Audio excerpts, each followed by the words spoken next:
Most beginners are scared to use products like Meguiar's Ultimate Compound because they think it'll ruin their paint. But today I'm going to show you just how safe it really is by breaking down the correct step-by-step process by hand so you can make your car shine again without the fear of causing any damage. As a bonus to this tutorial, I will also be trying out another product to see whether I can take that shine to the next level. And the best part is, no special tools are required. Before you even think about using Meguiar's Ultimate Compound, it's essential you give your car a thorough wash first. Pick your days wisely, and if you are working in warmer conditions, make sure you pop your car in the shade. Now, if this is your first time using Meguiar's Compound, or any compound for that matter, I strongly advise that you decontaminate the car's paintwork first. You have a few options here. Firstly, you can remove a good amount of the contaminants using a fallout remover during the wash stage. This will break down many of the particles embedded in the paint. As scary as it looks, it's totally safe. Now, it won't remove everything, but it does remove a lot of the hard work.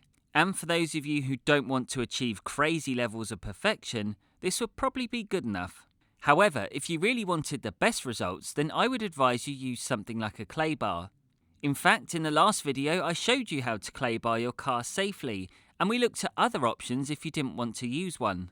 And don't forget, whichever method you use, it's essential to remove road tar, so get yourself a good tar remover. Once you've decontaminated the car, the surface should feel nice and smooth like glass, giving you a clear indication that you're ready to go. Now, there are pros and cons to using compound by hand, and I will be revealing them as we go through the video. You will need to make sure you've got plenty of applicator pads, and I do emphasize the word pads because you'll probably end up dropping them on more than one occasion. Now, Meguiar's do sell these, but to be honest, you can get them for pennies on places like Temu, Amazon and eBay. So if you did want to save some money, that's the first place I'd start. And also, don't forget you need plenty of microfiber cloths just in case you drop them as well. It's important to shake the bottle first because if you don't, the abrasives, which are the particles that do all the work, will settle at the bottom of the bottle. This means there's a high chance you'll get poor results and end up blaming it on the product. Another top tip is to wash the cap out after every use to avoid it powdering next time around. Normally, I'd recommend using 2 to 3 blobs on the pad and work it into the paint in a circular motion, starting from the centre and gradually working out. Because if you don't, you'll find the compound may dry in the gaps, and if you're in a hurry, it can look a tad messy. If it's a slightly warm day and you can see it drying, just make a conscious effort to remove it. I wouldn't put any more compound on because when it comes to buffing it off, it will end up taking twice as long. You can now see I've just polished the middle and we're going to be working our way out. But instantly you'll be able to see in this footage that we now have a darker patch to clearly show where we've just been. Now, Meguiar's Ultimate Compound doesn't have any fillers at all. This is just pure medium grade compound, so it is going to be able to make an improvement on the paint, but it's only when we get close do we realise there are certain things that it just cannot fix. So what I'd like to do now is see how far we can go with the Ultimate Compound. I still think there's room for improvement. We're going to time it as well to see how long it takes to try and transform this the best we can. But there are some factors I think we need to take into consideration. It's a dark coloured paint, which means it's going to show all the scratches and blemishes under this lighting. We got etched in bird poo. I mean, on a scale of 1 to 10, the scratches are a good 9.5, so this really is one of the worst case scenarios. I'm optimistic we can make a significant improvement, but let's see how far we can go. It's early days, but I'm hopeful we can improve the appearance. But I don't think everybody would show the same enthusiasm. Buffing off is relatively simple, provided you haven't put too much compound onto the panel and you've worked it in. Simply grab your microfiber cloth, fold it over several times, just to reduce some of that pressure, and just lightly work over the top. If you go in a circular motion, you should see it pick up. Now, once you feel that you're not removing any, simply fold the cloth over once more onto a fresh side and go again. I think it's important we cover some of the drawbacks of using this compound by hand, or any compound for that matter, because I would say the biggest issue you're going to face is the time factor involved, because you need to have the right moments, you need the right weather. It can't be too hot, it can't be too cold, and it can't be too wet. So unless you've got it in a garage, it's not going to be one of those jobs where you could just put it off if you're working halfway through and go, oh, don't worry, we'll come back to it tomorrow. Unfortunately, that's just not going to happen. But my argument is this: if I was to be a weekend warrior, an enthusiast who just wants to enhance their car, I would probably just get something like this just to tidy up some of those small areas.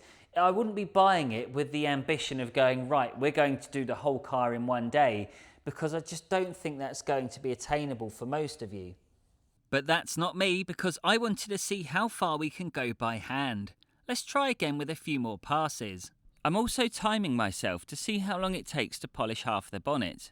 And by doing this, it can help me figure out how long the whole process would take on average if I was polishing the entire car by hand.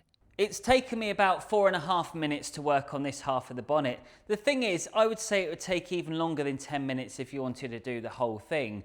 And that's because you might start off with the best intention of feeling motivated, but by the time you get to the very end, your energy levels already and your mentality is going to be completely depleted, not to mention the tired arm and the achy shoulder. So I feel you've got to have realistic expectations, and we've got to remember that we're in a garage here, so it's not as if we've got to contend with the outside elements. So in terms of factoring how long this is going to take, you also need to work out how long it will take you to wash the car, decontaminate it before you even get to polishing. And then you've got to ask yourself, well, what condition am I personally going to be in when I start polishing? I'll probably be already tired by then. So realistically, polishing the entire car by hand, you're looking at 2.5 hours to maybe 3 hours roughly. But I just feel it's not for everybody. If you are going to do this, be prepared to be spending the whole day on it, because you have to go through all those processes to even get to this point. Okay, so that didn't sound promising, but is there a way we can cut some corners? Well, this is where Meguiar's Ultimate Polish comes in, because it's a popular choice for beginners and enthusiasts who want to add a rich, deep gloss. With this product, you have to be quick and work in small sections at a time.